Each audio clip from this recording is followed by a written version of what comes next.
Well, good afternoon and welcome back to this final session of today's conference. For me, I'm Steve McSwiggan. I'm the Deputy Director of the Clinical Research Facility here in Edinburgh and a member of the Senior Management Team, excuse me, of the UKCRF Network. And I thought just before I do the introductions for this afternoon, take a moment to reflect on today. For me, it's been flying past the sessions, which is always a sign that it's very enjoyable.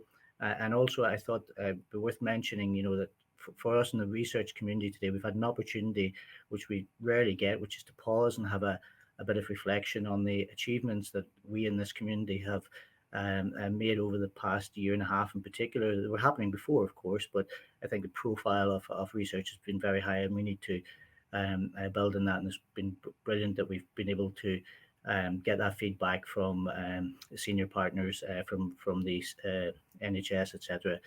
Today. So it's my pleasure now to introduce Ruth Endacott for the session on. She's the director for nursing and midwifery research in the NIHR, a key appointment, a new appointment in our community, and I'm really looking forward to her views on her vision for research nursing as we go forward. So I'll pass you on to Ruth. Thank you.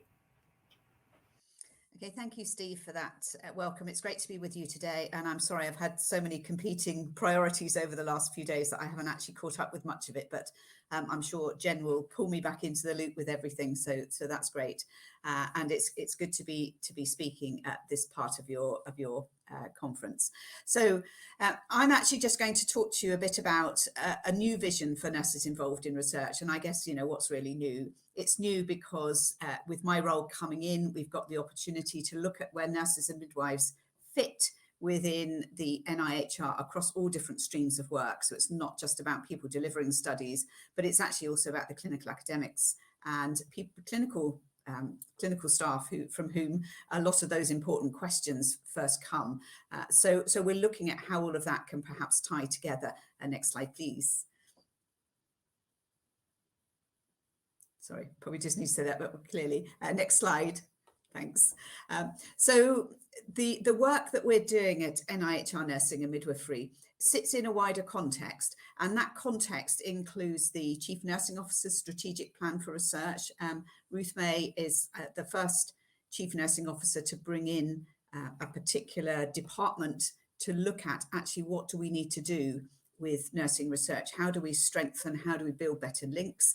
And so Alison Richardson and Joe Cooper, working within Ruth May's office, and myself meet regularly. We also meet regularly as a threesome with Jane Sandel, who sits in Jackie Dunkley-Bent, the Chief Midwifery Officer's office too. And Jane is the lead for research there, and they're developing a national research strategic plan. And of course, the other area that we're keen to link in with is the Advancing Practice Research Careers framework that HEE are developing.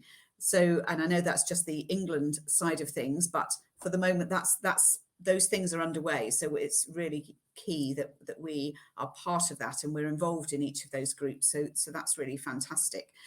Within the NIHR itself, there are a number of things that we're also interfacing with: the credentialing project for clinician researchers, the clinical research practitioner program, and the nursing and midwifery incubator, to name but a few. So it feels like the ducks are lining up, and it's now up to us to really make this work for nurses and for midwives who are engaged in research.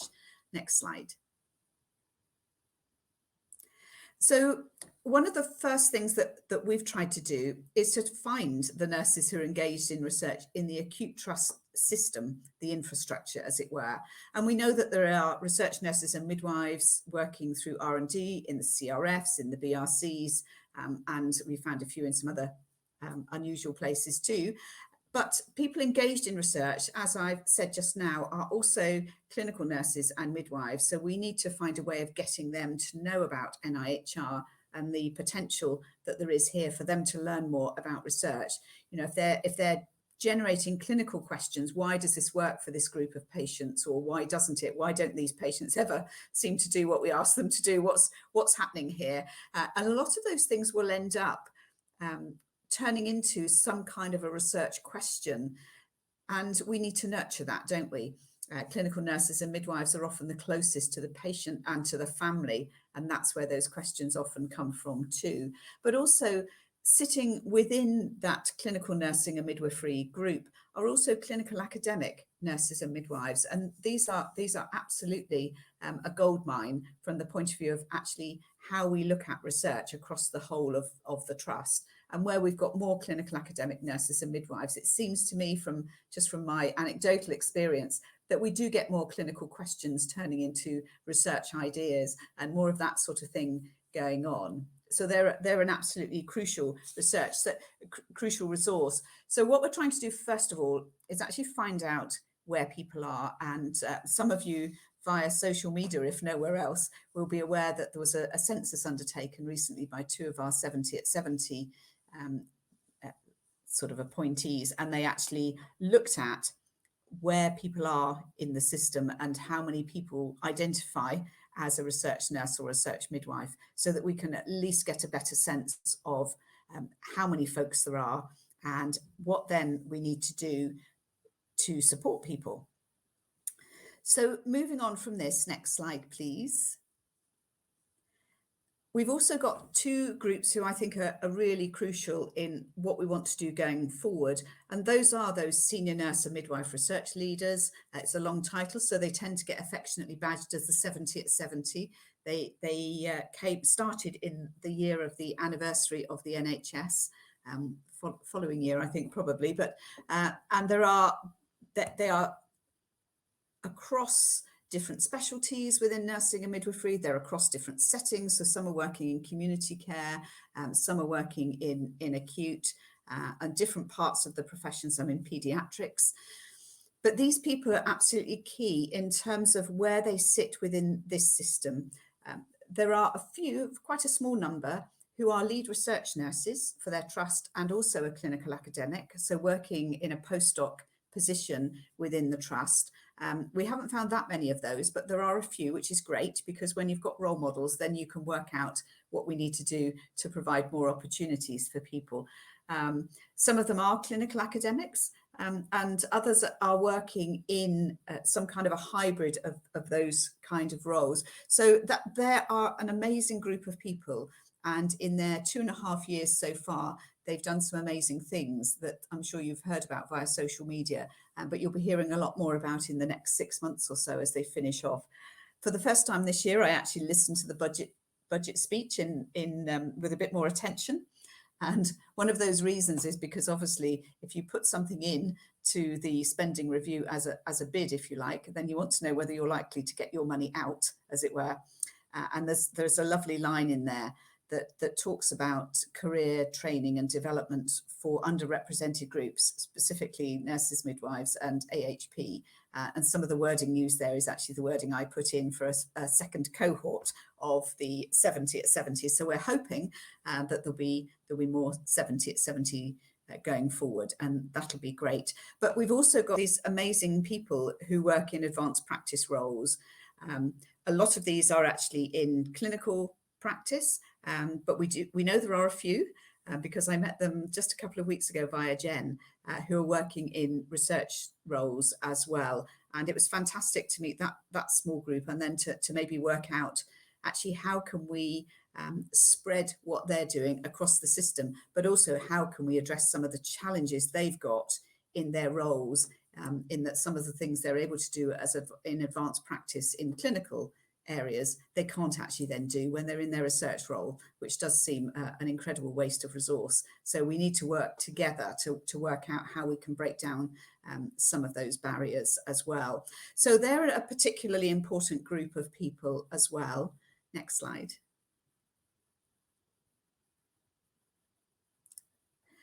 So one of the key things that has become obvious is that in some trusts, research nurses and midwives work really closely with clinical nurses and midwives. They're visible, they know who each other are. They're sometimes clinical nurse specialists in particular also will take on a research role, either as a research nurse or they are PI for studies and things like that. So there is a lot more interaction between those particular parts of the system. But we know in some of the trusts, it's a lot more grey. And there may be some areas where this works really well and other areas where, well, somebody else does all of that and I really don't know anything about it.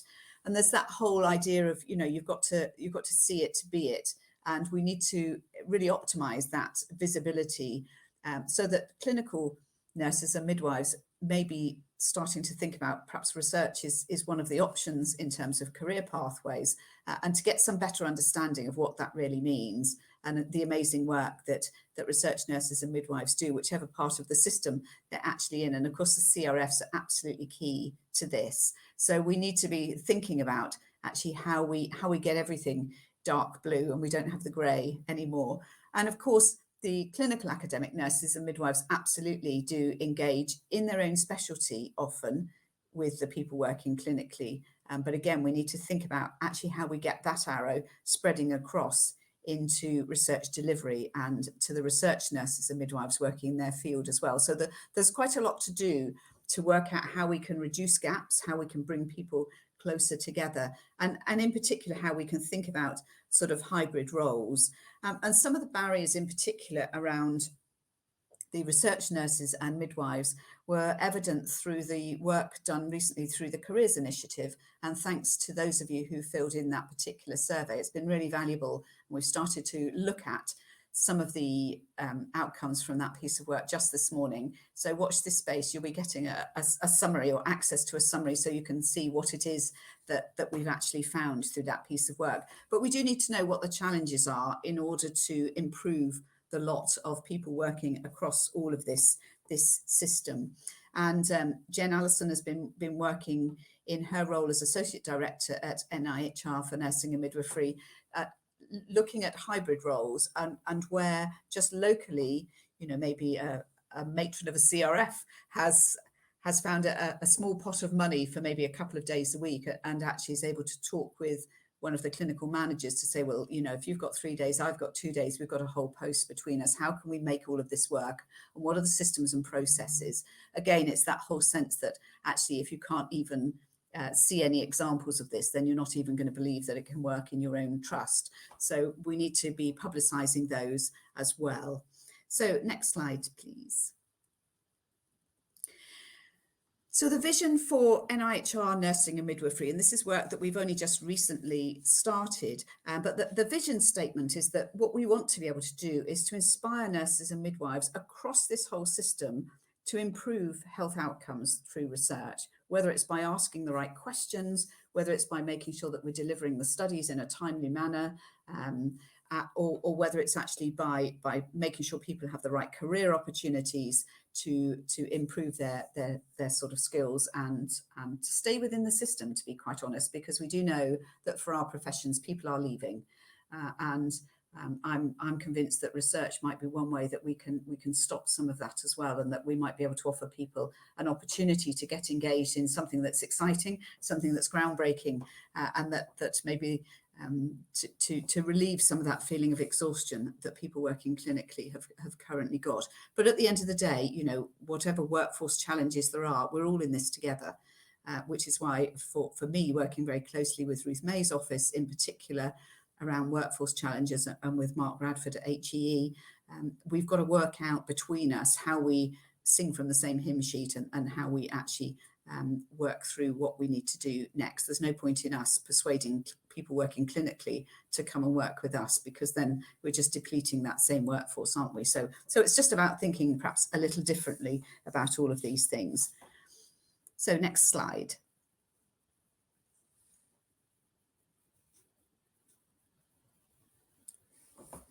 Thanks. So in terms of our footprint as NIHR Nursing and Midwifery, who are we actually looking at? Well, one of the first tasks that we've set ourselves is to find the people in the green boxes, to find the NIHR award holders, people who've got grant funding, people who've got personal awards, the ICA trainees, research champions. Some of those are much easier to track down than others, because we seem to at least have information that says, yes, this person is a nurse or a midwife. Grant funding is a particular challenge, because we actually don't have that information routinely collected about grants. So we're working around some of that, and we're just coming to the end of a mapping exercise that we've been doing with the Academy to find these people. Because again, if we're looking to really develop things for nursing and midwifery, then we need people who are already in the system to help us to do that. And so that's really important. And then also identifying where research nurses and midwives are through R&D, through the CRFs, the BRCs, and also looking at the specialty leads who might be nurses or midwives as well, working in the LCRNs. And those are people who it's easy to forget about if we're not careful, and also in the schools, the primary care, and so on. But we've also got people on our footprint who we wouldn't necessarily think about routinely if we're just searching our own databases. And so there are a number of clinical academics out there, nurses and midwives, who have never had any money from NIHR. And so we wouldn't necessarily know who they are. But again, they've got an awful lot that they can bring to the things that we're wanting to do. And maybe we can help supporting them as well. We've talked a bit about advanced care practitioners already. So actually thinking about where ACPs are and how we actually bring them into the fold, and also consultant midwives and nurses. Now, in each of these three groups, research is identified in a job description. The challenges we always have with nursing and midwifery is that we don't have job plans per se, so there is no secured research time, but at least having it in job descriptions is a start. And so I've found in my own specialty of critical care that actually working with consultant nurses is a joy, because they are absolutely keen to have some help in trying to fulfill the research part of this incredible job that they're trying to do. So next slide. So some of the challenges that we've got are really around community and social care in particular. You know, how does this model fit with community and social care? We know how to find people within acute care systems. There's a building where the trust actually sits, at least. There's a place where patients and families and care professionals come together. It's much more challenging, isn't it, in community and social care?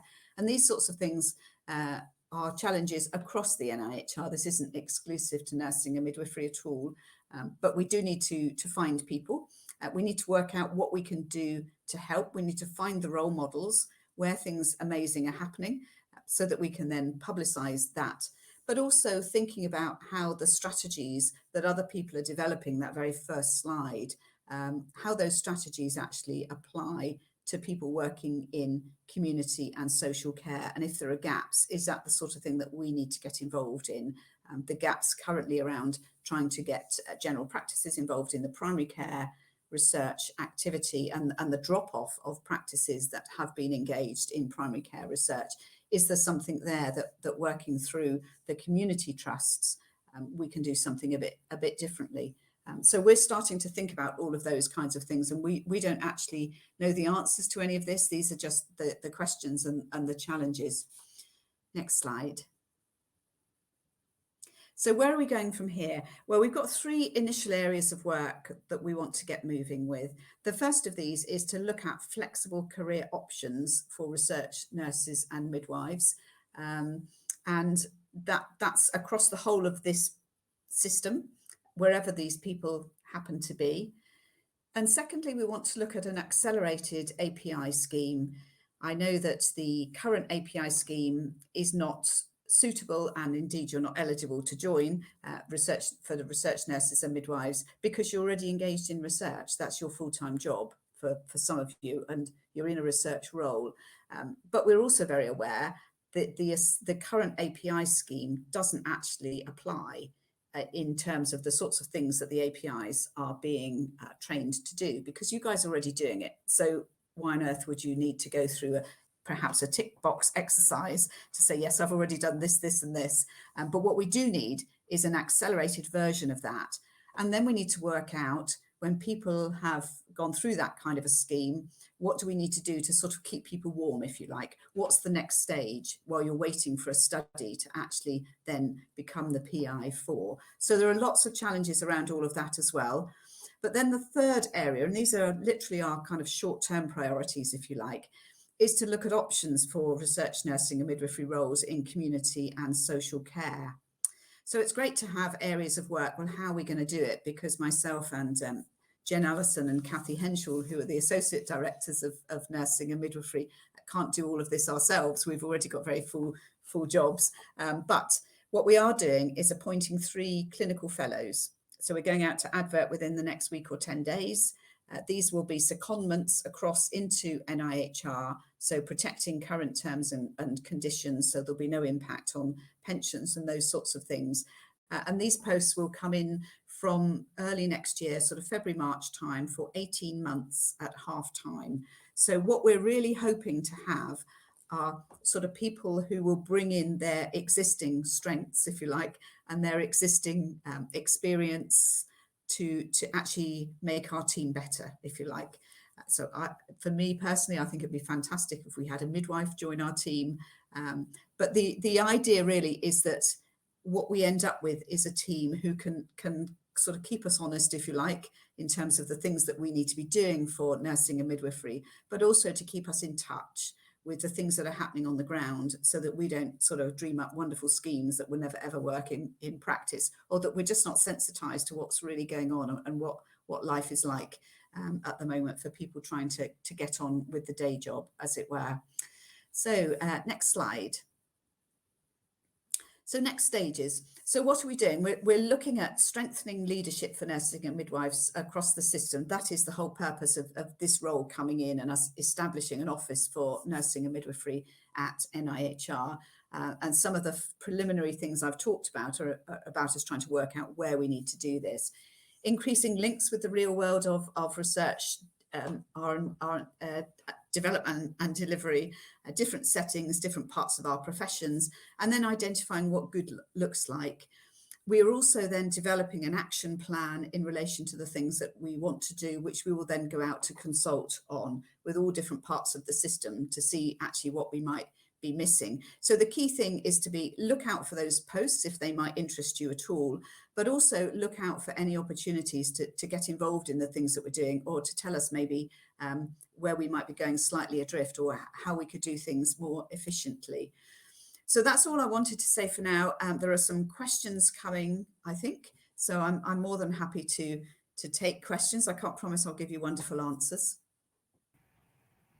Thank you very much, Ruth, for that very insightful talk. I'm going to start off with a question for you. Obviously, being based in Scotland, my thoughts are around the devolved nations. So I'm just asking about the roadmap. How would that apply to the devolved nations, and how will the NIHR work to ensure that there's a UK-wide focus and it's not confined to NIHR sites, because that your influence beyond that? Yes, absolutely. So I think quite a lot of the things that we will be looking at are strategies that local trusts can actually use to improve nursing and midwife engagement in research. And those strategies can be applied whichever of the nations that you're in. But we are looking, when it comes to consultation, to include the devolved nations in those. We're very fortunate through Jen to have access through the UKCRF the lead research nurse group. I always forget that acronym. Sorry, Jen. She'll be shouting it at me at the moment. But actually making sure that we can touch base with the people who know about what the different situations are in those places. So it'll be working out what's within our gift to do in terms of action, and then what's within our gift to advise on, so that the devolved nations can actually pick up on those things as well. And I've had some amazing discussions with a group of Irish lead research nurses about the situation in their country, but we've got to work out what we can do, and maybe what we can do through NIHR is almost like an experiment. This is our pilot site to see if what we can make work, and in particular what strategies our colleagues in the NHS Trust find most useful to help to pull things together. Yeah, well, as I've mentioned to you before, you're more than welcome to a visit up to Scotland or to Glasgow or Edinburgh, or any of the Dundee, and we're more than happy to host you and chew this over, because I think it is something that we're really keen on in our community, to make sure that we are not left behind in that development of our workforce here in Scotland, and something that we're putting quite a lot of effort in. And I think that you're really on the money with it as well. So it's great to see that. I've got another question for you. I'm just going back to find it here in my stuff. But can I ask you, how do you think we can improve how we work with sponsors and regulators to improve the really understanding of the evolving skill mix and advanced practice, which is really central to the resilience of our CRS. So we're talking here really is, these advanced nurse practitioner roles, etc., that are crucial to our future development, that we're struggling to get that recognition. Yes, and I think this is absolutely key. So I had an amazing meeting with the small group of ACPs through the CRF nurses group that Jen introduced me to, and that was an amazing meeting, and thank you to those of you involved in that. And what they were able to do was actually provide me with evidence of where this isn't working. And it was quite clear from some of the things that they were talking about that it is the sponsors and the regulators who are a key block in here. I was able the following day to take those same slides and present them at the National Specialty Leads meeting to get our medical colleagues sensitized to the problems at least, and say, well, actually, you're missing such an opportunity here. I'm also very aware that if ACPs can do amazing things in the clinical part of their role, and then when they move across to do the research part of their role, they're stopped from doing those very same things. That's just crazy. And people just aren't going to want to be a research ACP, are they? So I've laid that on the line very clearly, that we've got an opportunity and we've got to do this now. So my warming up of our medical colleagues was to say, I'm coming back to you with a very distinct ask about going to the sponsors and the regulators, and you've got to buy into this. And the whole group of them put their names into chat and said, yep, I'm in. And so, which is fantastic. But we've got to work out, I mean, some of this is about changing the wording on the GCP guidance and all of those sorts of things, but we've got to work out exactly what those problems are. And my meeting with the ACPs was the first step of that journey, I guess, as well. So I will continue to engage with them, and they will continue to keep me honest in what I say I'm going to help them with. Well, no, Jen, I'm sure she will. I think that's a really perfect answer, because that's what we want to hear, really. That's why I think many of us in our community have been so excited at your post at the NIHR, so that we have someone that's advocating for our research community at these decision-making tables where sometimes it's difficult for us to get through. So I am really encouraged to hear that. I think the final question for us will be, is the NIHR engaging with higher education institutions, student nurse midwives, to raise awareness of research and to facilitate placement experiences, encourage careers in research? And a lot of comment to that. I'm not sure if you're aware that Nursing Times Awards were yesterday, and the best student placement experience was in Glasgow CRF. So we'll take some reflected glory from that. The rest of us, but we know in our community how much students enjoy placements in research, and especially in clinical research, where they're getting to develop their clinical skills. And I think that we really, this is a key area for us. Yeah, and we're developing I think quite a good following on Twitter too, from students who are having research placements, and we're trying to retweet and to sort of encourage all of that as well when we get in quickly enough. When tweets appear and then all of a sudden they've disappeared, haven't they, somewhere down the track. But I think the key thing that we've been doing at the moment is some pilot work in some HEIs with a set of slides that some of our 70s have developed. Yes. to promote clinical research careers with undergrad students. So it's not just about evidence-based practice, which is what all the HEIs are inserting into curriculum. And it's not about having a module on anything. It's just about saying, actually, this is a specialty that we need to make sure people are aware of. And we need to prepare people going into research placements. We need to identify what good looks like. And therefore, coming out of that, actually, how do we warm people up?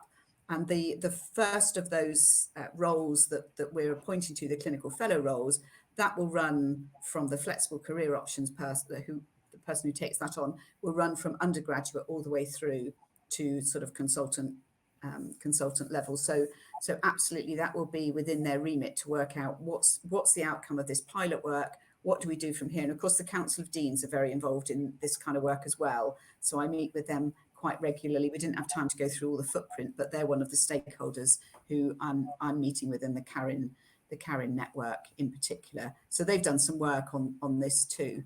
But it's really about, again, it's promoting the good stuff, isn't it? So when these folks are speaking about their placements, we just need to get it out there and really publicize. So I'm aware of I'm aware of You've got time. 3 minutes, so we've time for one more question. But I just wanted to say thank you for that one as well, for the answer to that, because that's what we're after. We're looking for our research placements to be universal with first students, so that we have that early exposure to it. And that then leads me on to something else, really, which is really this career progression for research nurses. It's rather disjointed. It's a bit easier in terms of clinical, in sort of clinical areas, to know where you're going in your career. I think sometimes it's much more difficult to navigate that, and sometimes fortune for nurses as they progress. I'm just wondering, what sort of structure, how do we see that changing in the future? So that's the key focus of, again, that first post, the person looking at flexible career options. This is about research nursing and midwifery. And to be quite honest with you, all of these 3 clinical fellow posts ideally will come from research nurses and research midwives, because they're the people who know the most about the systems that we're trying to improve with these particular first wave of posts. So absolutely, it is about actually what do people want in the first place, and how do we set up structures that allow people to move across in and out of, research, clinical academic and back again, so that it's not, once you're on this pathway, you can't get off it, which is why we've tended to talk about career options rather than pathways. We need a structure, we need a ladder, but we need to put rungs on the ladder, because that's one of the current problems. But we also need to make sure that people don't feel that they're committing wholeheartedly and they're losing maybe that part of clinical that's been really important to them as well. So hybrid roles are important, but we do need career progression. We need nurses to see research nursing as a specialty that they want to get engaged with. A clinical nurse specialist, it should be a research nurse specialist, enhanced, advanced, consultant level practice. And we know there are examples of this scattered around, but we need to pull it together and develop that. And we're working with HEE to do that. That is music to the ears of the audience here. I'm quite sure to know that this focus is coming from you and colleagues, and indeed the NIHR who are leading it. So it leaves me then to say thank you very much, Ruth, for taking the time to come and speak to us. And we look very much to the next time that our paths cross. And just on behalf of the organising committee, just to say how much we appreciate the work that you're doing on our behalf. So thanks again. Thank you. Much appreciated.